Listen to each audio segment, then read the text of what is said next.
ನಾರಾಯಣಾಯ ಪರಿಪೂರ್ಣಗುಣರ್ಣವಾಯ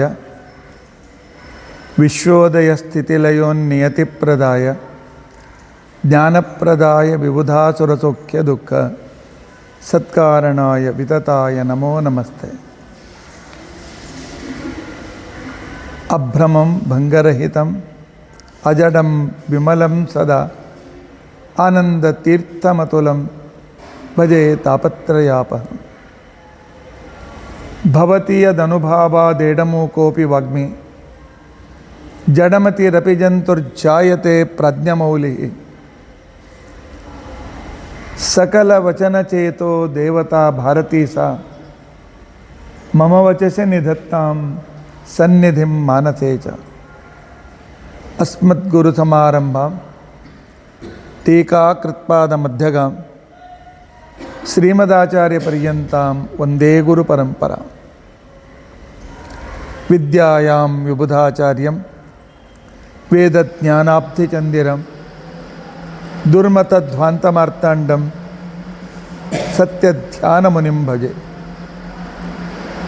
ಪಂಚಾಶದ್ವರ್ಷಪರ್ಯಂತಂ ಸತತಂ ರಾಮಪೂಜಕಃ ಶ್ರೀ ಸತ್ಯಪ್ರಮೋದಗುರುರಾಟ್ ಭಾಸತಾಂ ನೋ ಹೃದಂಬರೆ.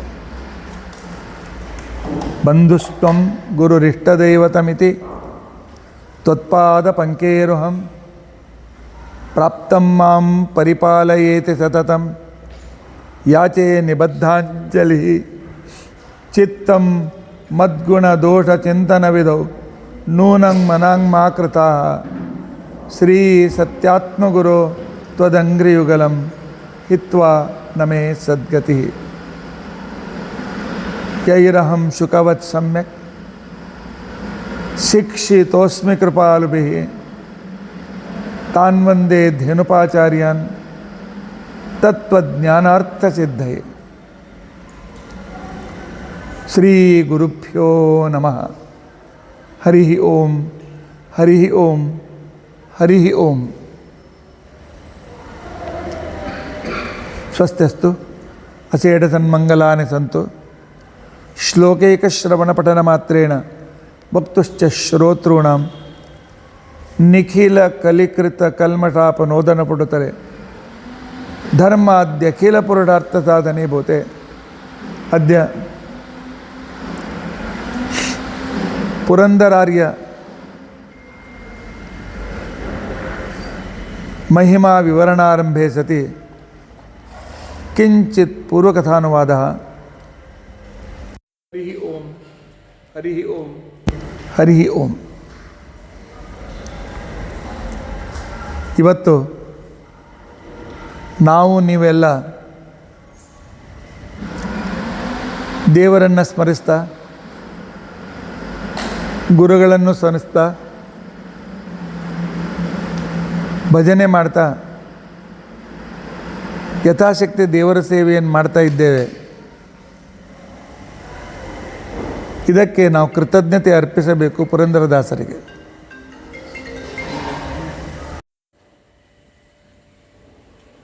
ಪರಮಾತ್ಮನ ವರ್ಣನೆ ಮಾಡುವುದಕ್ಕೋಸ್ಕರ ವೇದಗಳಿವೆ, ಮಹಾಭಾರತ ಇದೆ, ರಾಮಾಯಣ ಭಾಗವತ ಬೇಕಾದಷ್ಟು ಗ್ರಂಥಗಳಿವೆ, ಬ್ರಹ್ಮಸೂತ್ರಾದಿ ಗ್ರಂಥಗಳು ಇವೆ, ಆಚಾರ್ಯರ 37 ಗ್ರಂಥಗಳಿವೆ. ಆನಂತರ ಅನೇಕ ಟಿಪ್ಪಣಿಗಳಿವೆ. ಆದರೆ ಇವೆಲ್ಲ ಸಂಸ್ಕೃತ ಬಲ್ಲವರಿಗೆ. ಗುರುಕುಲಕ್ಕೆ ಹೋಗಿ 12-14 ವರ್ಷ ವ್ಯಾಕರಣ ನ್ಯಾಯ ವೇದಾಂತ ಕಲಿತವರಿಗೆ ಈ ಗ್ರಂಥಗಳು. ಆದರೆ ಸಂಸ್ಕೃತ ಕಲಿಯದೇ ಇದ್ದರೆ ಭಗವಂತನನ್ನು ತಿಳಿದುಕೊಳ್ಳೋದು ಹೇಗೆ, ಜಗತ್ತಿನ ಲೋಕನೀತಿಯನ್ನು ತಿಳಿದುಕೊಳ್ಳೋದು ಹೇಗೆ, ನಮ್ಮ ಆಚರಣೆಗಳನ್ನು ತಿಳಿದುಕೊಳ್ಳೋದು ಹೇಗೆ ಅನ್ನುವ ಪ್ರಶ್ನೆ ಇವತ್ತಲ್ಲ ಅವತ್ತು ಶ್ರೀಮದಾಚಾರ್ಯರ ಕಾಲದಲ್ಲಿ 13ನೇ ಶತಮಾನದಲ್ಲೇ ಪ್ರಾರಂಭವಾಗಿತ್ತು. ಯಾಕೆ? ಊರೂರಲ್ಲಿ ಪ್ರವಚನಕಾರರಿದ್ದರು. ಪ್ರತಿಯೊಂದು ಊರಿನಲ್ಲಿ ಪ್ರತಿಯೊಂದು ಓಣಿಯಲ್ಲಿ ಪುರಾಣಗಳು ನಡೀತಾ ಇದ್ದವು. ಆದರೆ 11ನೇ 12ನೇ ಶತಮಾನದಿಂದ ಪರಕೀಯರ ಆಕ್ರಮಣ ಯಾವಾಗ ದೇಶದಲ್ಲಿ ಆಗಲಿಕ್ಕೆ ಪ್ರಾರಂಭವಾಯಿತು, ಆಗ ಜನರಿಗೆ ಪ್ರಾಣ ಉಳಿಸಿಕೊಳ್ಳೋದಕ್ಕೋಸ್ಕರ ಅಲ್ಲಿ ಇಲ್ಲಿ ಸ್ಕ್ಯಾಟರ್ಡಾಗಿ ಹೋಗಬೇಕಾದ ಪ್ರಸಂಗ ಬಂತು. ಪರಕೀಯರ ಆಕ್ರಮಣ ಮಾಡಿದಾಗ ಹೊಲದಲ್ಲಿಯೋ ಕಾಡಿನಲ್ಲಿ ಹೋಗಿ ಅಡಿಕೊಂಡು ಪ್ರಾಣ ಉಳಿಸ್ಕೊಳ್ತಕ್ಕಂಥ ಪ್ರಸಂಗ. ಇಂಥ ಸಂದರ್ಭದಲ್ಲಿ ಪಾಠ ಪ್ರವಚನಗಳೆಲ್ಲ ಕಡಿಮೆ ಆಗ್ತಾ ಬಂದು, ಅಲ್ಲೆಲ್ಲಿ ಮಠದ ಮಂದಿರಗಳಲ್ಲಿ ನಡೀತಾ ಇದ್ದು, ಆದರೆ ಸರ್ವಸಾಮಾನ್ಯ ಜನರಿಗೆ ಸಾಮೂಹಿಕವಾಗಿ ಸಿಗತಕ್ಕಂಥ ಸಂದರ್ಭ ನಿಂತು ಹೋಗಿತ್ತು.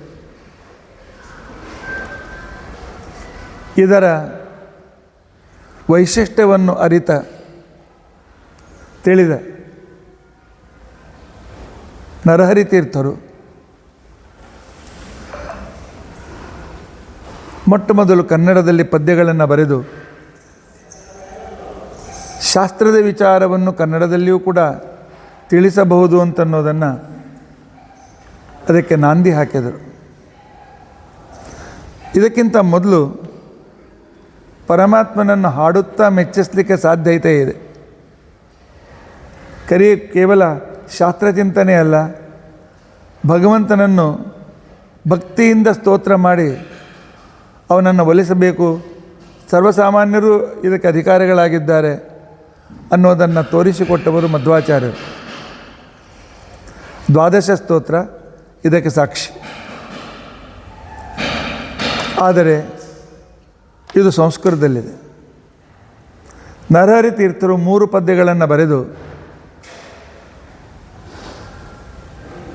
ಕನ್ನಡದಲ್ಲಿಯೂ ಕೂಡ ಶಾಸ್ತ್ರಗ್ರಂಥವನ್ನು ಜನಸಾಮಾನ್ಯರು ಅಧ್ಯಯನ ಮಾಡಲಿ ಅಂತ ತಿಳ್ಕೊಂಡಂಥೇಳಿ ದಾಸ ಸಾಹಿತ್ಯದ ಬೀಜವನ್ನು ಬಿತ್ತಿದವರು ನರಹರಿ ತೀರ್ಥರು. ಅದನ್ನು ಮುಂದೆ ಬೆಳೆಸಿಕೊಂಡು ಬಂದಿರತಕ್ಕಂಥವರು ಶ್ರೀಪಾದರಾಜರು. ಅದನ್ನು ಇನ್ನೂ ಹೆಚ್ಚು ಬೆಳೆಸಿದವರು ವ್ಯಾಸರಾಜರು, ವಾದಿರಾಜರು. ಆದರೆ ಇವರೆಲ್ಲ ವಿದ್ವಾಂಸರು, ಪಾಠ ಪ್ರವಚನದಲ್ಲಿ ಆಸಕ್ತರಾಗಿರ್ತಕ್ಕಂಥವರು. ಆನಂತರ ವಿಶೇಷವಾಗಿರ್ತಕ್ಕಂಥ ಧರ್ಮ ಪ್ರಚಾರದಲ್ಲಿ ರಾಜರ ಆಶ್ರಯದಲ್ಲೂ ಅಲ್ಲಿ ಇಲ್ಲಿರ್ತಕ್ಕಂಥವರು. ಹಳ್ಳಿಗೆ ಹೋಗಿ ಜನರಿಗೆ ಮಾರ್ಗದರ್ಶನ ಮಾಡಲಿಕ್ಕೆ ಆಗೋದಿಲ್ಲ ಅಂತ ತಿಳ್ಕೊಂಡಂತೇಳಿ ವ್ಯಾಸರಾಯರು ಪುರಂದರದಾಸರಿಗೆ ದಾಸದೀಕ್ಷೆಯನ್ನು ಕೊಟ್ಟರು. ಪುರಂದರದಾಸರು ಏನೋ ಊಟಕ್ಕೆ ಗತಿ ಇಲ್ಲ ಅಂತ ತಿಳ್ಕೊಂಡಂತೇಳಿ ಮಠಕ್ಕೆ ಬಂದವರಲ್ಲ. ಕೃಷ್ಣದೇವರಾಯನಿಗೆ ಸಾಲ ಕೊಡುವಷ್ಟು ಸಮರ್ಥರಾಗಿರ್ತಕ್ಕಂತಹ ವ್ಯಕ್ತಿಗಳು. ನವಕೋಟಿ ನಾರಾಯಣ ಆಗಿನ ಕಾಲದಲ್ಲಿ 9 ಕೋಟಿ ಮೀರಿದ ಸಂಪತ್ತಿ. ಆಗಿನ ಕಾಲದ 9 ಕೋಟಿ ಅಂತ ತಿಳ್ಕೊಂಡಂತಂದರೆ ಮೊನ್ನೆ ಯಾರೋ ಲೆಕ್ಕ ಹಾಕಿದ್ರು.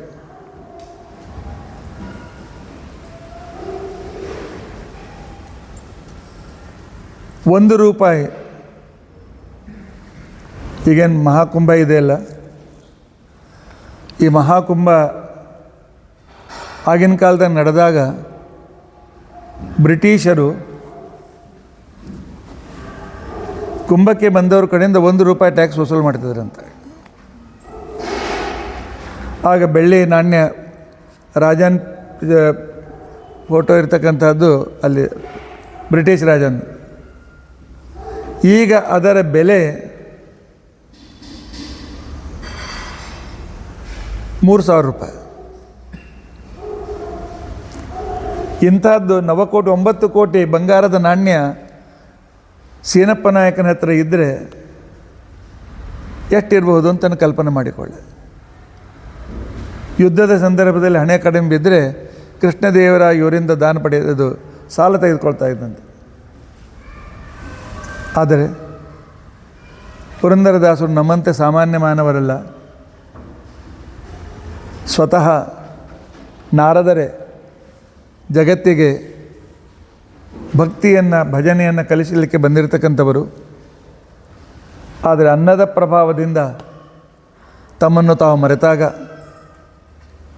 ಭಗವಂತ ಅವರ ಬೆನ್ನಿಗೆ ಬಿದ್ದು ಸರ್ವಸ್ವವನ್ನು ದಾನ ಮಾಡಿ ವ್ಯಾಸರಾಯರ ಬರುವಂತೆ ಮಾಡಿದ. ಈ ಕಥೆಯೆಲ್ಲ ಗೊತ್ತಿದೆ, ಅದೆಲ್ಲ ಹೇಳಲಿಕ್ಕೆ ಸಮಯವೂ ಕೂಡ ಇಲ್ಲ. ವ್ಯಾಸರಾಯರು ಇವರಿಗೆ ಪುರಂದರದಾಸರು ಅಂತ ಹೆಸರಿಟ್ಟರು. ಯಾಕೆ ಹೆಸರಿಟ್ಟು ಪುರಂದರದಾಸರು ಅಂತ ತಿಳ್ಕೊಂಡು ಅಂಥೇಳಿ? ಪುರಂದರ ಅಂದರೆ ಏನು? ಕಥೆ ಬರೆಯೋರೆಲ್ಲ ಪುರಂದರಗಡ ಅಂತ ಅಲ್ಲಿ ಹುಟ್ಟಿದ್ರು. ಇಲ್ಲಿ ಪುಣೆದ ಹತ್ರ ಒಂದು ಪುರಂದರಗಡ ಇದೆ. ಇಲ್ಲಿವರಲ್ಲ ಅವರು. ಅದು ಸುಮ್ಮನೆ ಹೆಸರಿಗೆ ಸಾಮ್ಯ ಅಂತ ತಿಳ್ಕೊಂಡು ಅಂತೇಳಿ ಯಾರು ಲೇಖಕರು ಜೋಡಿಸಿದ್ದಾರೆ. ಪುರಂದರ ಊರಿಗೂ ಪುರಂದರದಾಸರ ಹೆಸರಿಗೂ ಏನೂ ಸಂಬಂಧ ಇಲ್ಲ. ಪುರ ಅಂತಿಕೊಂಡಂತಂದರೆ ನಮ್ಮ ಶರೀರ.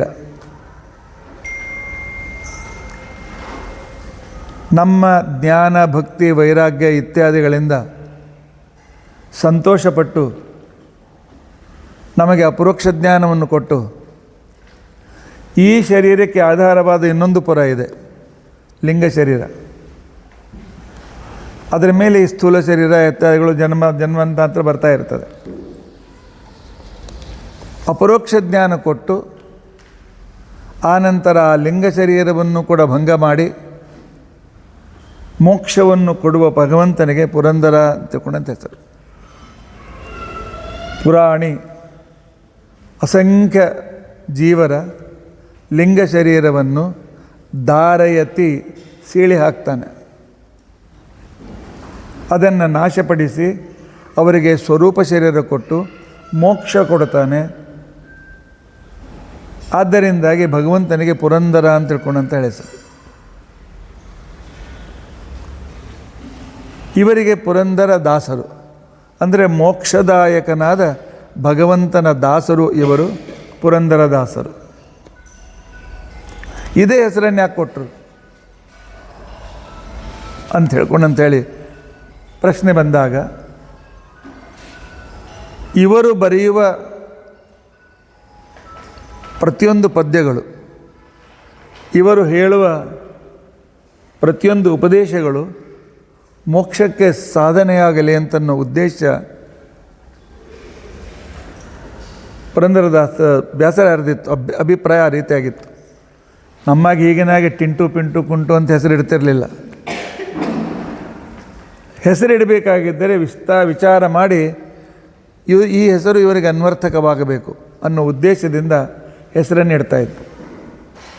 ಆದ್ದರಿಂದಾಗಿ ಪುರಂದರದಾಸರು ಮೋಕ್ಷದಾಯಕನಾಗಿರ್ತಕ್ಕಂಥ ಶ್ರೀಹರಿಯ ದಾಸರು ಅಂತೇಳಿ ಒಂದರ್ಥ.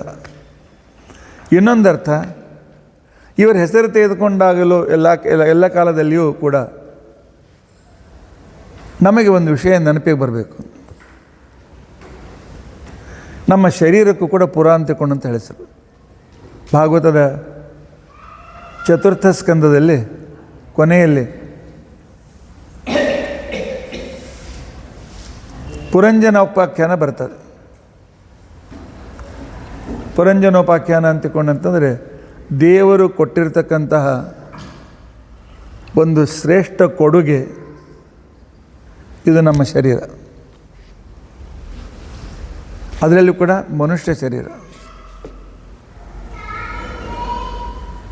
ಪರಮಾತ್ಮ ಕೊಟ್ಟಿದ್ದಾನೆ ಅಂತಕೊಂಡಂಥೇಳಿ ನಾವು ಈ ಶರೀರದ ಮೇಲೆ ಮೋಹ ಇಟ್ಟುಕೊಂಡು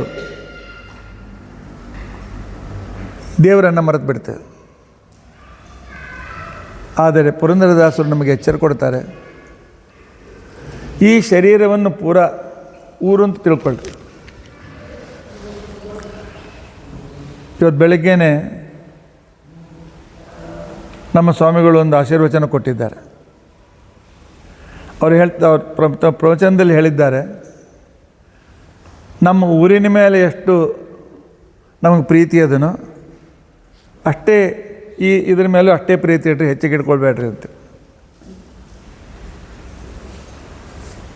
ಯಾಕಂತಂದರೆ ನಾವು ನೌಕರಿ ಬಂತು, ಮತ್ತೊಂದು ಬಂತು, ಊರು ಬಿಟ್ಟು ಬಂದೆವು. ನಮ್ಮ ಊರು ಅಂತಲೇ ನಮಗೆ ಎಲ್ಲ ಇದೆ, ನಾವೆಲ್ಲ ನಮ್ಮ ಊರು ಬಿಟ್ಟು ಬಂದವರೇ.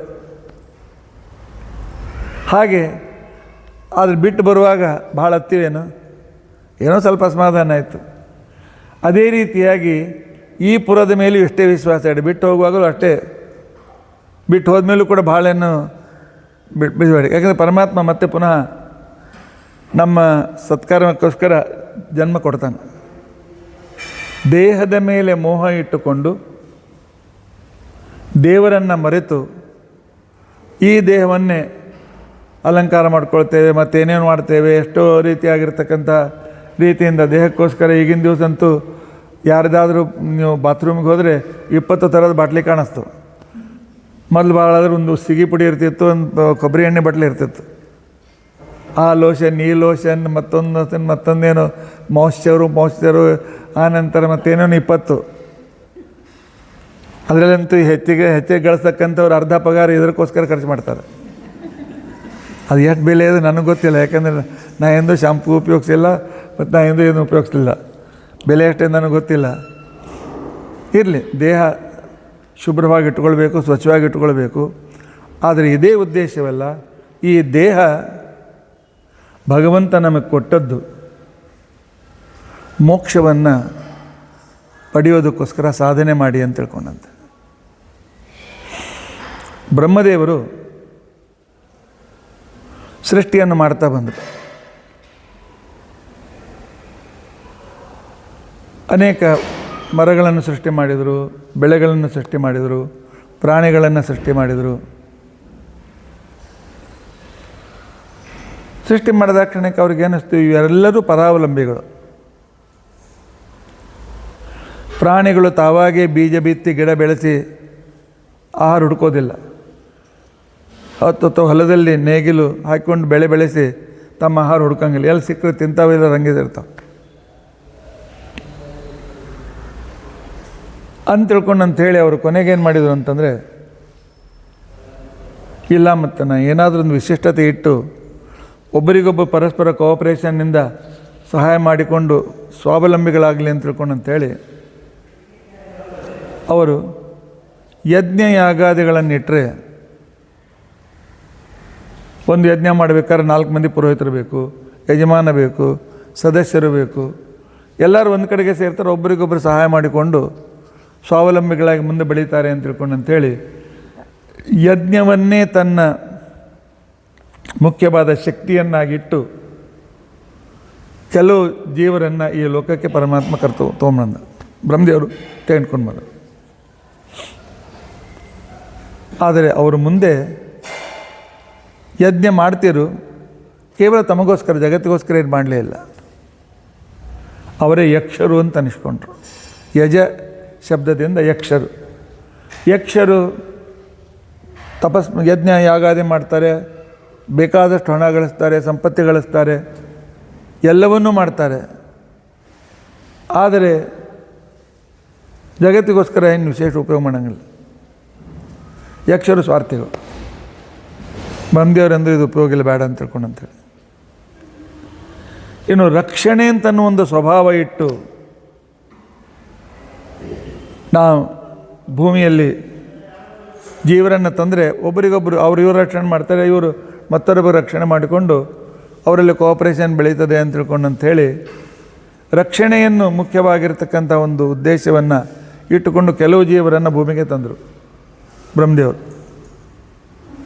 ಆದರೆ ಅವರೇನು ಮಾಡಿದರು, ನಮ್ಮ ರಕ್ಷಣೆ ಉಳಿದವ್ರನ್ನ ನಾಶಪಡಿಸೋರು. ಇವರೇ ರಾಕ್ಷಸರು. ತಮ್ಮ ರಕ್ಷಣೆಗೋಸ್ಕರ ತಾವಿರಬೇಕು ಅಂತ ತಿಳ್ಕೊಂಡು ಅಂತೇಳಿ ತಪಸ್ಸು ಮಾಡಿ ಬ್ರಹ್ಮದೇವರಿಂದ ವರ ಪಡೀತಾರೆ, ಜಗತ್ತನ್ನು ನಾಶಪಡಿಸ್ಲಿಕ್ಕೆ ಚಾಲು ಮಾಡ್ತಾರೆ. ಆದ್ದರಿಂದಾಗಿ ಅವರು ರಾಕ್ಷಸರು ಅಂತ ತಿಳ್ಕೊಂಡು ಅಂತ ಅನಿಸ್ಕೊಂಡ್ರು. ಬ್ರಹ್ಮದೇವರಂದ್ರೆ ಈ ಸೃಷ್ಟಿ ಉಪಯೋಗ ಇಲ್ಲ ಅಂತ ತಿಳ್ಕೊಂಡು ಅಂತೇಳಿ ಬ್ರಹ್ಮದೇವರು ವಿಚಾರ ಮಾಡಿದರು. ಇನ್ನು ಹಸಿವೆಯನ್ನು ಪ್ರಮುಖವನ್ನಾಗಿಟ್ಟು ಇಟ್ಟರೆ, ಹಸಿವೆ ಆದರೆ ಮನುಷ್ಯ ಆಹಾರ ಹುಡುಕ್ತಾನೆ, ತನಗೋಸ್ಕರ ತಾನು ಆಹಾರ ತಯಾರು ಮಾಡ್ಕೊಳ್ತಾನೆ ಅಂತ ತಿಳ್ಕೊಂಡು ಅಂತೇಳಿ ಹಸಿವೆಯನ್ನು ಪ್ರಮುಖವಾಗಿಟ್ಟುಕೊಂಡು ಕೆಲವು ಜೀವರನ್ನು ಭೂಮಿಗೆ ತಂದರು. ಅವ್ರು ಹುಟ್ಟಿದ ಕ್ಷಣಕ್ಕೆ ಬ್ರಹ್ಮದೇವರು ಹೇಳಿದರು, ಹಸಿವೆ ಆಗದೆ ಏನಾದರೂ ತಿನ್ಲಿಕ್ಕೆ ಕೊಡ್ರಿ ಅಂತ ತಿಳ್ಕೊಂಡಂತೆ. ಬ್ರಹ್ಮದೇವರು ಹೇಳಿದ್ರು, ಬೀಜ ಇದೆ, ನೆಲ ಇದೆ, ಊಡ್ರಿ, ಬೆಳೆ ಬೆಳೆಸ್ಕೊಳ್ರಿ, ನಿಮ್ಮ ಹೊಟ್ಟೆನೂ ತುಂಬಿಸ್ಕೊಳ್ರಿ, ಉಳಿದವ್ರಿಗೂ ಕೊಡ್ರಿ. ಅವೆಲ್ಲ ನಮಗಿಲ್ಲ, ಈಗ ಸದ್ಯಕ್ಕೆ ನಮಗೆ ಬೇಕಾಗಿದೆ. ಇದು ಏನು ಕೊಡದೆ ನಿನ್ನನ್ನೇ ತಿಂತೀನಿ ಅಂತ ತಿಳ್ಕೊಂಡು ಬ್ರಹ್ಮದೇವರನ್ನು ತಿನ್ನಲಿಕ್ಕೆ ಹೋದರು. ಬ್ರಹ್ಮದೇವರು ಅದನ್ನು ಕೃತ್ರಿಮ ಶರೀರ ನಿರ್ಮಾಣ ಮಾಡಿ ಬಿಟ್ಟು ಅಲ್ಲಿಂದ ಹೊರಟೋಗ್ಬಿಟ್ರು. ಅವರು ಆ ಶರೀರವನ್ನೇ ತುಂಡು ಮಾಡಿ ಹಸಿ ಮಾಂಸ, ಹಸಿ ರಕ್ತ ತಿನ್ನಲಿಕ್ಕೆ ಪ್ರಾರಂಭ ಮಾಡಿದರು. ಸಂಸ್ಕೃತದಲ್ಲಿ ರಕ್ತಕ್ಕೆ, ಮಾಂಸಕ್ಕೆ ಪಿಶ ಅಂತ ಕರೀತಾರೆ. ಪಿಶ, ಅಶ ಅವರೇ ಪಿಶಾಚಿಗಳು ಅಂತ ಅನ್ಸ್ಕೊಂಡ್ರು. ಬ್ರಹ್ಮದೇವ್ ವಿಚಾರ ಮಾಡಿ ಹೇಳಿದ್ರಿಲ್ಲ,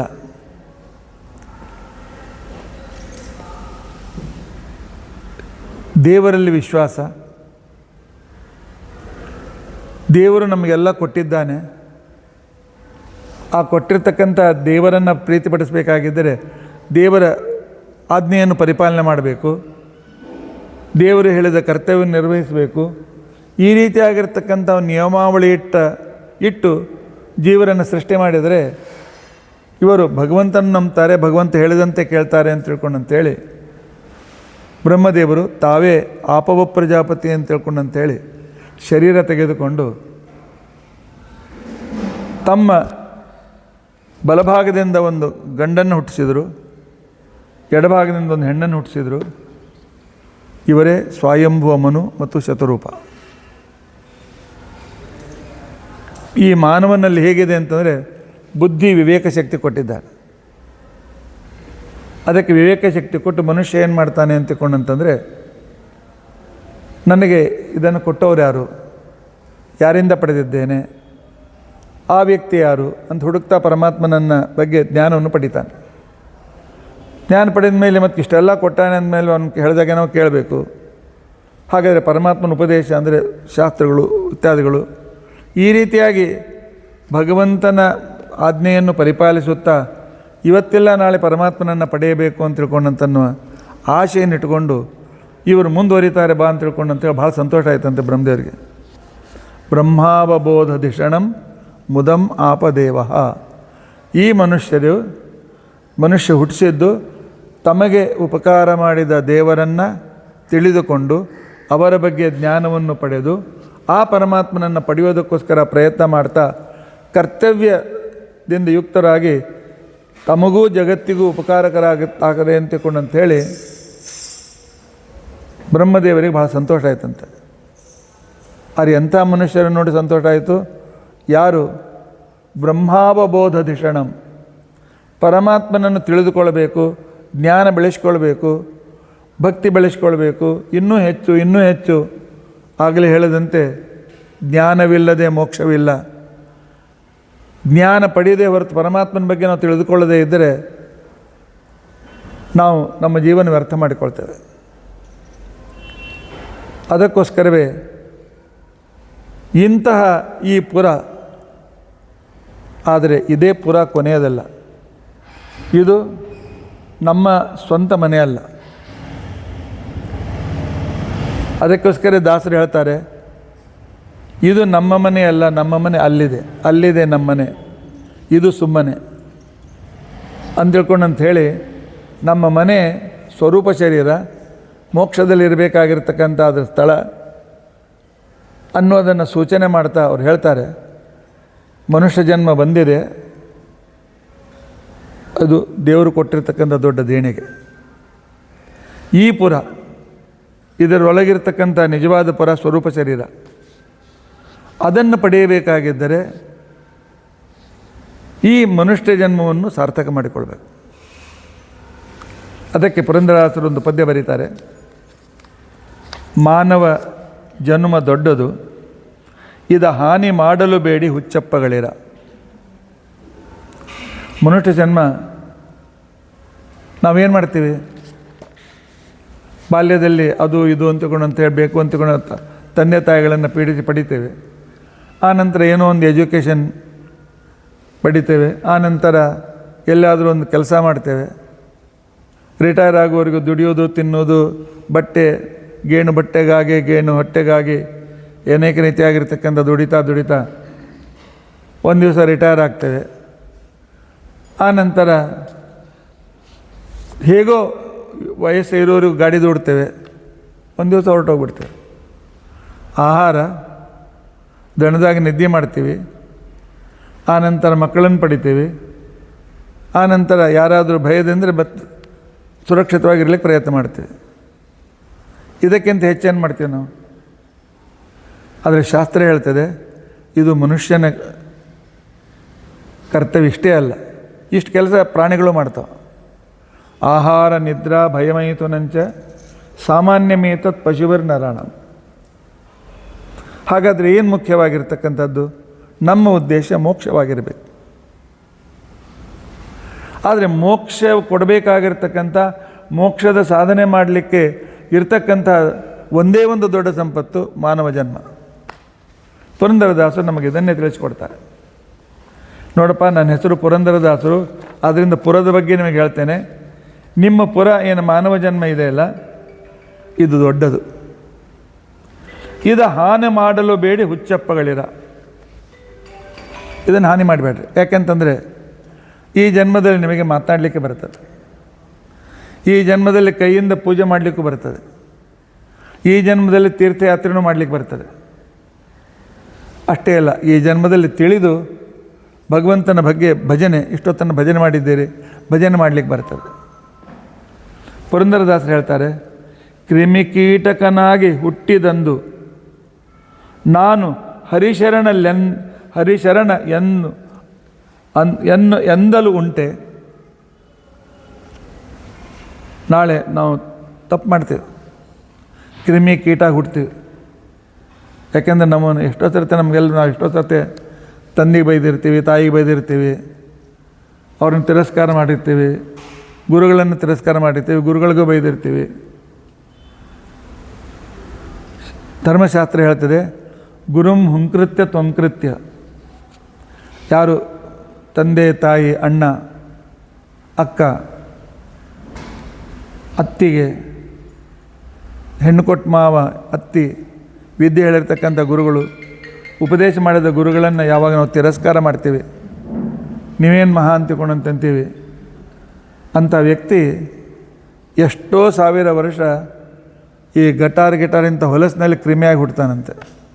ವಿಷ್ಠಾಯಾಮ್ ಜಾಯತೆ ಕ್ರಿಮಿ ಅಂತ ತಿಳ್ಕೊಂಡಂತೇಳಿ ಮನುಸ್ಮೃತಿ ಹೇಳ್ತದೆ. ಗುರುಂ ಹುಂಕೃತ್ಯ ತ್ವಂಕೃತ್ಯ. ಅವರು ದ್ವೇಷ ಮಾಡಿ ಅವ್ರನ್ನ ಕೆಡಕು ಮಾಡೋದು ಬಿಟ್ಟು ದೂರ ಇರಿ. ಅವ್ರಿಗೆ ಸುಮ್ಮನೆ ಅಪಮಾನ ಮಾಡಿದರೂ ಕೂಡ ಏನು ಯಾವ ಮಹಾ ಅಂತಿಕೊಂಡಂತಂದ್ರೂ ಕೂಡ ದೊಡ್ಡ ಪಾಪದ ಅಂತಿಕೊಂಡಂತ. ಅಂಥ ಜನ್ಮದಲ್ಲಿ ನಾವು ದೇವರನ್ನು ಭಜನೆ ಮಾಡಲಿಕ್ಕಾಗ್ತದೆ? ಶಾಸ್ತ್ರ ಶ್ರವಣ ಮಾಡಲಿಕ್ಕಾಗ್ತದೆ? ಇಲ್ಲ. ಯಾಕೆ? ನಾವು ಅಷ್ಟು ಜನ್ಮ ದಾಟಿ ಬಂದಿದ್ದೇವೆ. ಅದಕ್ಕೋಸ್ಕರ ಪುರಂದರದಾಸರು ಹೇಳ್ತಾರೆ, ಯಮನ ಪಟ್ಟಣಕ್ಕೆ 88 ಸಾವಿರ ಬಾರಿ ಹೋಗಿ ಬಂದು ಬಳಲಿದೆನಯ್ಯ. ಇದು 84 ಲಕ್ಷದ ನಂತರ ಬಂದಿರತಕ್ಕಂಥ ಮನುಷ್ಯ ಜನ್ಮ. ಇದಕ್ಕಿಂತ ಮೊದಲು 83,99,999 ಜನ್ಮ ತಡೆದು ಯಮನ ಪಟ್ಟಣಕ್ಕೆ ಹೋಗಿ ತಿರುಗಿ ಬಂದೀವಿ ನಾವು. ಅಷ್ಟು ಜನ್ಮದ ನಂತರ ಸಿಕ್ಕಿರ್ತಕ್ಕಂಥ ಬೋನಸ್ ಇದು. ನಾವು ಕ್ರಿಮಿಕೀಟ ಆದರೆ ದೇವರನ್ನು ನೆನೆಸ್ಲಿಕ್ಕಾಗ್ತದೆ? ಹಕ್ಕಿ ಹರಿಣೆಯಾಗಿ ಹುಟ್ಟಿದಂದು ನಾನು ಹರಿಶರಣಲೆನ್ನುವಂತೆ. ಹಕ್ಕಿ ಆದರೆ, ಪ್ರಾಣಿಗಳಾದರೆ ಪರಮಾತ್ಮನಿಗೆ ಶರಣು ಹೋಗಿ ಪರಮಾತ್ಮನ ಭಕ್ತಿಯನ್ನು ಮಾಡಲಿಕ್ಕೆ ಆಗ್ತದೆಯಾ? ಆಗೋದಿಲ್ಲ. ಹಂದಿ ಸೊಣಗನಾಗಿ ಹುಟ್ಟಿದಂದು, ನಾಯಿ, ಹಂದಿ, ನಮ್ಮ ಕರ್ಮಾನುಸಾರವಾಗಿ ಏನು ಬೇಕಾದ ಅನೇಕ ರೀತಿ ಜನ್ಮ ನಾವು ತಾಳ್ತೀವಿ. ಆಗ ನಾವು ದೇವರನ್ನು ಭಜನೆ ಮಾಡಲಿಕ್ಕೆ ಆಗ್ತದೆಯಾ? ಅವಾಗ ಅಲ್ಲಿಯೂ ಆ ಜನ್ಮದಲ್ಲೂ ತಿಂತೀವಿ, ಆಹಾರ ಸಿಗ್ತದೆ ನಮಗೆ, ಅಲ್ಲಿಯೂ ಸಂತಾನ ಪಡಿತೀವಿ, ಅಲ್ಲಿಯೂ ಹೇಗೋ ಎಲ್ಲೋ ಒಂದು ಕಡೆ ಇರ್ತೀವಿ, ಒಂದು ದಿವಸ ಅಲ್ಲಿಯೂ ಸತ್ತು ಹೋಗ್ತೀವಿ. ಈ ಜನ್ಮದಲ್ಲಿ ಎಷ್ಟೇ ಮಾಡಿದರೆ ಮತ್ತು ಆ ಜನ್ಮಕ್ಕೂ ಈ ಜನ್ಮಕ್ಕೆ ಅಂತರ ಏನು? ಮರೆದ ಮಾನವ ನಿನ್ನ ಹಿಂದಿನ ಭವಗಳನ್ನಂದು ಅಷ್ಟೆಲ್ಲ ದಾಟಿ ಬಂದಿದ್ದಿ, ಇದು ಸಿಕ್ಕ ಬೋನಸ್. ಆದರೆ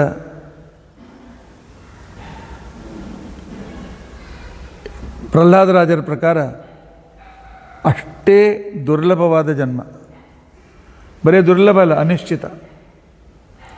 ಈಗಿದ್ದ ಮನುಷ್ಯ ನಾಳೆ ಇರ್ತಾನೆ ಅಂತ ತಿಳ್ಕೊಂಡಂತ ಹೇಳಿಕ್ಕೆ ಬರೋದಿಲ್ಲ. ಮೊನ್ನೆ ನಾವು ತಿರುಕೋಲೂರಿಗೆ ಹೋಗಿದ್ದೆವು, ಹೋದ್ವಾರ. ಒಬ್ಬರು ವಿದ್ವಾಂಸರು, ನಾವೆಲ್ಲೊಂದು ಅರ್ಧ ತಾಸು ಗಂಟೆ ಹೊಡೆದೀವಿ, ಹರಟೆ ಹೊಡೆದೀವಿ, ಮಾತನಾಡಿದ್ದೀವಿ. ಅವರೊಂದು ಕಾರಣಾಗ ಬೆಂಗಳೂರಿಗೆ ಹೋದ್ರು, ನಾವೊಂದು ಕಾರಣಕ್ಕೆ ಬೆಂಗಳೂರಿಗೆ ಬಂದು ಬೆಂಗಳೂರಿಂದ ಮುಂಬೈಗೆ ಬಂದೆ. ಅವ್ರ ಮನೆ ಮುಟ್ಟಿದ್ದಾರೆ ಅರ್ಧ ಗಂಟೆಯಲ್ಲಿ ಖಲಾಸ್. ಆಲೂರು ಶ್ರೀನಿವಾಸಾಚಾರ್ಯ ಅಂತಕೊಂಡು ಅವ್ರ ಹೆಸರು. ಭಾಳ ಒಳ್ಳೆಯ ವಿದ್ವಾಂಸರು ಅವರು, ನಮ್ಮ ಮಠಕ್ಕೆ ಭಾಳ ಬೇಕಾದವರು. ಏನು ಜಸ್ಟ್ 63-64 ವರ್ಷ ಇರಬೇಕು ಅವ್ರಿಗೆ. ಆ ಮನುಷ್ಯನ ಜನ್ಮ ಎಷ್ಟು ಅಸ್ಥಿರ ಅಂತಿಕೊಂಡಂತ ಅನ್ನೋದಿದೆ. ಅದರಿಂದಾಗಿ ನಾಳೆ ಮಾಡ್ತೀನಿ, ನಾಡದ್ದು ಮಾಡ್ತೀನಿ, ರಿಟೈರ್ ಆದಮೇಲೆ ಮಾಡ್ತೀನಿ, ಹೆಂಗೂ ಈಗ ಸ್ವಲ್ಪ ಥಂಡಿ ಗಿಂಡಿ ಅದು ಸ್ವಲ್ಪ ಹೋಗಲಿ, ಆರಾಮ ಮಾಡಿ ಮತ್ತು ಆಮೇಲೆ ನೋಡ್ತೀನಿ ಅಂತಿಕೊಂಡಂತಂದರೆ ಅಲ್ಲಿ ತನಕ ನಾವು ಇರ್ತೀವಿ ಅಂತ ಅನ್ನೋದು ಯಾರು ನಿಶ್ಚಿತ ಹೇಳಲಿಕ್ಕಾಗ್ತದೆ? ಅದಕ್ಕೋಸ್ಕರ ಪ್ರಹ್ಲಾದರಾಜ್ ಹೇಳ್ತಾರೆ, ಹೇಗೆ ಅಂತಿಕೊಂಡಂತಂದರೆ ನೀರಿನ ಮೇಲೆ ಗುಳ್ಳೆಯಂತೆ ಈ ಜನ್ಮ. ಯಾವಾಗ ಟಪ್ ಅಂತ ತಿಳ್ಕೊಂಡಂತೇಳಿ ಗುಳ್ಳೆ ಹೋಗ್ತದೆ ಗೊತ್ತು ಹೇಳಲಿಕ್ಕೆ ಬರೋದಿಲ್ಲ. ದುರ್ಲಭಂ ಮಾನುಷಂ ಜನ್ಮ ತದಪಿ ಅಧ್ರುವಂ ಅರ್ಥದಂ. ಆದರೆ ಇಷ್ಟು ಅನಿಶ್ಚಿತವಾದರೂ ಕೂಡ ಈ ಒಂದು ಗುಣ ಈ ಶರೀರದಲ್ಲಿದೆ, ನಾವು ಮೋಕ್ಷದ ಸಾಧನೆ ಮಾಡಲಿಕ್ಕಾಗ್ತದೆ. ಅರ್ಥದಂ, ಪುರುಷಾರ್ಥವನ್ನು ಕೊಡೋದಕ್ಕೋಸ್ಕರ ಸಮರ್ಥವಾಗಿರ್ತಕ್ಕಂಥದ್ದು. ಆದ್ದರಿಂದ ಮರೆದ ಮಾನವ ನಿನ್ನ ಹಿಂದಿನ ಭವಂಗಳನ್ನು ಹಿಂದೆ ಅನೇಕ ಜನ ಪಡೆದಿದ್ದೆ, ಮರಿಬೇಡ ನೀನು. ಮಾನುಷ ದೇಹ ಬಂದಿತೋ ನಿನಗೀಗ ನೆನೆಯಲೋ ಬೇಗ ಪುರಂದರ ವಿಠಲರಾಯನ. ಎಷ್ಟು ಸಮಯ ಸಿಗ್ತದೆ ಅಷ್ಟು ಸಮಯ ದೇವರಿಗೋಸ್ಕರ ನಾವು ಇಡಬೇಕು. ಈಗಾಗಲೇ ಹೆಚ್ಚಿನ ಜನರು ನಾವಿಲ್ಲಿ 60-70 ದಾಟಿದವರೇ ಇದ್ದೇವೆ. ಅದರಿಂದಾಗಿ ಮಕ್ಕಳು ದೊಡ್ಡವರಾಗಿದ್ದಾರೆ, ತಮ್ಮ ಜೀವನ ಮಾಡ್ಕೊಂಡಿದ್ದಾರೆ. ಕಾಳಜಿ ಬಿಟ್ಬಿಡ್ಬೇಕು, ಚಿಂತೆ ಬಿಟ್ಬಿಡ್ಬೇಕು. ಎಷ್ಟು ಸಮಯ ಸಿಗ್ತದೆ ಅಷ್ಟು ಸಮಯ ಭಜನೆ ಮಾಡೋದರಲ್ಲಿ, ನಾಮಸ್ಮರಣೆ ಮಾಡೋದರಲ್ಲಿ, ಜಪ ಮಾಡೋದರಲ್ಲಿ, ಹೆಚ್ಚಿನ ಪುಸ್ತಕಗಳನ್ನು ಓದೋದರಲ್ಲಿ. ಈಗ ನೀವು ಯೂಟ್ಯೂಬಕ್ಕೆ ಹೋದರೆ ಮುಂಜಾನೆ ಸಂಜೆ ತನಕ ಪ್ರವಚನ ಸಿಗ್ತಾವೆ ನಿಮಗೆ, ನೂರಾರು ಜನರು ಸಿಗ್ತದೆ. ಕೇಳ್ತಾ ಇದ್ದರೆ ಒಬ್ಬೊಬ್ಬರು ಒಂದೊಂದು ರೀತಿಯಿಂದ ಪರಮಾತ್ಮನ ಮಹಿಮೆ ಹೇಳ್ತಾ ಇರ್ತಾರೆ. ಅದನ್ನು ಕೇಳಿ ನಾವು ಭಗವಂತನ ಜೊತೆಯಲ್ಲಿ ಇರಲಿಕ್ಕೆ ಭಾಳ ಅನುಕೂಲ ಇದೆ. ಅಷ್ಟೇ ಅಲ್ಲ, ಪುರಂದರದಾಸರು ಹೇಳ್ತಾರೆ, ನಾವು ಅಂತೀವಿ ಏನು ಮಾಡೋದು, ಕೃತಿಯುಗದೊಳಗೆ, ತ್ರೇತಾಯುಗದೊಳಗೆ, ದ್ವಾಪರಯುಗದೊಳಗೆ ಹುಟ್ಟಿದ್ರೆ ದೇವರ ಅವತಾರ ತೊಗೋತಿದ್ದ, ಒಂದು ದರ್ಶನ ಆಗ್ತಿತ್ತು. ಏನು ಕಲಿಯುಗ, ದೇವರ ಅವತಾರ ಇಲ್ಲ, ಏನಿಲ್ಲ, ಏನಂತದು ಅನ್ಬೇಡ ಅಂತಂತಾರೋ. ಕಲಿಕಾಲಕ್ಕೆ ಸಮ ಯುಗವೂ ಇಲ್ಲವಯ್ಯ. ಕಲಿಯುಗದಷ್ಟು ಶ್ರೇಷ್ಠ ಯುಗ ಬೇರೆ ಯಾವುದೂ ಅಲ್ಲ. ಯಾಕೆ? ನೀವು ಕೃತಿಯುಗದಲ್ಲಿದ್ದು ದೇವರನ್ನು ಪಡಿಬೇಕಾಗಿದ್ದರೆ ಸಾವಿರಾರು ವರ್ಷ ತಪಸ್ಸು ಮಾಡಬೇಕಾಗ್ತದೆ. ತ್ರೇತಾಯುಗದಲ್ಲಿ ದೇವರನ್ನು ಪಡಿಬೇಕಾಗಿದ್ದರೆ ಅಶ್ವಮೇಧ, ವಾಜಪೇಯ, ರಾಜಸೂಯ ಯಜ್ಞ ಮಾಡಬೇಕಾಗಿತ್ತು. ದ್ವಾಪರದಲ್ಲಿ ಪರಮಾತ್ಮನ ಪಡೆಯಬೇಕಾಗಿದ್ದರೆ ತಾಂತ್ರಿಕ ವಿಧಾನದಿಂದ 8 ತಾಸು 10 ತಾಸು ದಿನಾಲು ಪೂಜೆ, ಧ್ಯಾನ ಇತ್ಯಾದಿ ಮಾಡಬೇಕಾಗ್ತಿತ್ತು. ಆದರೆ ಕಲಿಯೋಳಲ್ಲಿ ಕಲೋತದ್ ಹರಿಕೀರ್ತನಾಥ್, ಪರಮಾತ್ಮನ ಮಹಿಮೆಯನ್ನು ಹೇಳ್ತಾ ಹೇಳ್ತಾ ಹೇಳ್ತಾ ಇದ್ದರೆ ಪರಮಾತ್ಮ ತಾನಾಗೇ ಜ್ಞಾನವನ್ನು ಕೊಡ್ತಾನೆ, ಭಕ್ತಿಯನ್ನು ಕೊಡ್ತಾನೆ, ವೈರಾಗ್ಯವನ್ನು ಕೊಡ್ತಾನೆ. ಕಲುಷಹರ ಕೈವಲ್ಯವು ಕರಸ್ಥವಯ್ಯ. ಕಲಿಯುಗ ಅವನ ಹೆಸರು ತೆಗೆದುಕೊಂಡ್ರೆ ಸಾಕು, ನಮಗೆ ಉದ್ಧಾರ ಮಾಡಲಿಕ್ಕೆ ಬರ್ತಾನೆ, ಜ್ಞಾನ ಕೊಟ್ಟು ನಮ್ಮನ್ನು ಉದ್ಧಾರ ಮಾಡ್ತಾನೆ. ಜಲಜಲೋಚನ ನಮ್ಮ ಪುರಂದರ ವಿಠಲನ್ನು ಬಲಗೊಂಡು ಸುಖಿಸಿ ಬಾಳುವುದಕ್ಕೆ. ಆದ್ದರಿಂದಾಗಿ ಇದನ್ನು ಮನುಷ್ಯ ಈ ಜೀವನವನ್ನು ಹಾಳು ಮಾಡಿಕೊಳ್ಬಾರ್ದು. ಆದ್ದರಿಂದಾಗಿ ಇಲ್ಲ, ಮನೆ ಇದೆ, ಸಾಕಷ್ಟು ಸಂಬಳ ಇದೆ, ಮಕ್ಕಳಿದ್ದಾರೆ, ಎಲ್ಲ ಅನುಕೂಲ ಇದೆ, ಆರಾಮಿದ್ದೀವಲ್ಲ ಅಂತಿಕೊಂಡಂತಂದರೆ ಅದಕ್ಕೋಸ್ಕರ ಇನ್ನೊಂದು ಪದ್ಯದಲ್ಲಿ ಪುರಂದರದಾಸರು ಹೇಳ್ತಾರೆ, ನೆಚ್ಚದಿರಿ ಭಾಗ್ಯ ಯಾರಿಗೂ ಸ್ಥಿರವಲ್ಲ, ನಿಶ್ಚಯ ವೆಚ್ಚರಿಕೆ. ಈ ಭಾಗ್ಯ ಆಗಲೇ ಹೇಳಿದಂತೆ ಸ್ಥಿರ ಅಲ್ಲ. ಯಾವಾಗ ಕಿತ್ಕೊಂಡು ಹೋಗ್ತೇವೆ ಹೇಳಲಿಕ್ಕೆ ಬರೋದಿಲ್ಲ, ಏನಾಗ್ತದೋ ಹೇಳಲಿಕ್ಕೆ ಬರೋದಿಲ್ಲ. ಆದ್ದರಿಂದಾಗಿ ಸುಮ್ಮನೆ ಇದ್ದದ್ದನ್ನು ಭಾಳ ವಿಸ್ತಾರವಾಗಿದೆ, ವೇಳೆ ಇಲ್ಲ. ಇದ್ದದ್ದರಲ್ಲಿ ಸಂತೃಪ್ತನಾಗಿದ್ದುಕೊಂಡು ಹೆಚ್ಚು ಸಮಯ ಭಗವಂತನನ್ನು ಪಡೆಯೋದಕ್ಕೋಸ್ಕರ ಧ್ಯಾನ ಸಾಧನೆ ಇದಕ್ಕೋಸ್ಕರ ನಾವು ಮಾಡಬೇಕು. ಈ ಜ್ಞಾನ ಸಾಧನೆಗೋಸ್ಕರ ದೇವರ ನಾಮ ಹೇಳೋದು, ದೇವರ ಮುಂದೆ ರಂಗೋಲಿ ಹಾಕೋದು, ಆ ನಂತರ ದೇವರ ಪೂಜೆ ಮಾಡೋದು, ಪ್ರವಚನ ಕೇಳೋದು, ಸಾಮರ್ಥ್ಯ ಇದ್ದರೆ ಪ್ರವಚನ ಹೇಳೋದು, ಈ ಒಂದು ಕಾರಣದಿಂದ ಪರಮಾತ್ಮನನ್ನೇ ಯಾವಾಗಲೂ ನೆನೆಸ್ತಾ ಇದ್ದರೆ ಪರಮಾತ್ಮ ನಮಗೆ ವಿಶೇಷವಾದ ಅನುಗ್ರಹ ಮಾಡ್ತಾನೆ. ಇಂಥ ಈ ಪುರವನ್ನು ದರ ಭಕ್ತಿ ಜ್ಞಾನ ಪಡೆದು ಮೋಕ್ಷ ಪಡೆಯಬೇಕು, ಲಿಂಗ ಶರೀರ ಭಂಗವಾಗಿ ಮೋಕ್ಷ ಸಿಗಬೇಕು ಅಂತನ್ನೋದನ್ನು ತಿಳಿಸುವ ಭಗವಂತನನ್ನು ಹೆಸರಿಟ್ಟುಕೊಂಡು ಅವನ ದಾಸರಾದ ಪುರಂದರದಾಸರು ನಮಗೆ ಮನುಷ್ಯ ಜನ್ಮ ವ್ಯರ್ಥ ಮಾಡಿಕೊಳ್ಬೇಡಿ ಅಂತನ್ನೋದನ್ನು ಮಾರ್ಗದರ್ಶನ ಮಾಡಿದ್ದಾರೆ. ಈ ವಿಚಾರವನ್ನು ತಿಳಿಯೋದಕ್ಕೋಸ್ಕರ, ಇವರನ್ನು ನೆನೆಸೋದಕ್ಕೋಸ್ಕರ ನೀವೆಲ್ಲರೂ, ನಾನು ಭಾಳ ಮೊದಲು ಹೇಳಿಲ್ಲ, ಪ್ಲ್ಯಾನ್ ಮಾಡಲಿಲ್ಲ, ಏನಿಲ್ಲ, ಆದರೂ 2-3 ದಿವಸ ಹಿಂದೆ ಹೇಳಿದ್ದಕ್ಕೆ ಬಂದಿದ್ದೀರಿ.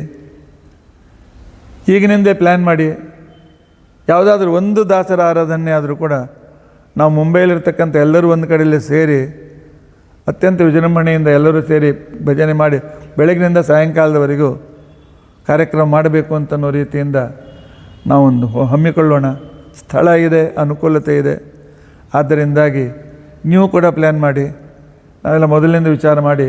ಯಾಕೆಂದರೆ ನಾವು ದೀಪಾವಳಿ ಅಂದಾಕ್ಷಣಕ್ಕೆ ಭಾಳ ಜನ ಸೇರ್ತೀವಿ, ಮತ್ತೊಂದೇನಾದರೂ ಫಂಕ್ಷನ್ ಇದ್ದರೆ ಭಾಳ ಜನ ಸೇರ್ತೇವೆ, ಬರ್ಡೇ ಪಾರ್ಟಿಗೆ ಸೇರ್ತೇವೆ. ಆದರೆ ನಮ್ಮನ್ನು ಉದ್ಧಾರ ಮಾಡಲಿಕ್ಕೆ ಕೊಟ್ಟಿರ್ತಕ್ಕಂಥ ಪುರಂದರದಾಸರ ಆರಾಧನೆಗೆ ನಾವು ಸೇರೋದಿಲ್ಲ ಅಂತಂದರೆ ನಾವು ಮಾಡಿರ್ತಕ್ಕಂಥ ಕೃತಜ್ಞತೆ ಅಂತ ಅನ್ನಿಸ್ತದೆ. ಆದ್ದರಿಂದ ನೀವೆಲ್ಲ ಬಂದಿದ್ದೀರಿ, ಭಾಳ ಸಂತೋಷ. ಪರಮಾತ್ಮ ಪುರಂದರದಾಸರ ಮಾರ್ಗದರ್ಶನದಲ್ಲಿ ನಾವು ಜೀವನ ಸಫಲ ಮಾಡಿಕೊಳ್ಳೋಣ. ಈಗ ಸಂಕ್ಷಿಪ್ತ ರಥೋತ್ಸವ ಆಗ್ತದೆ.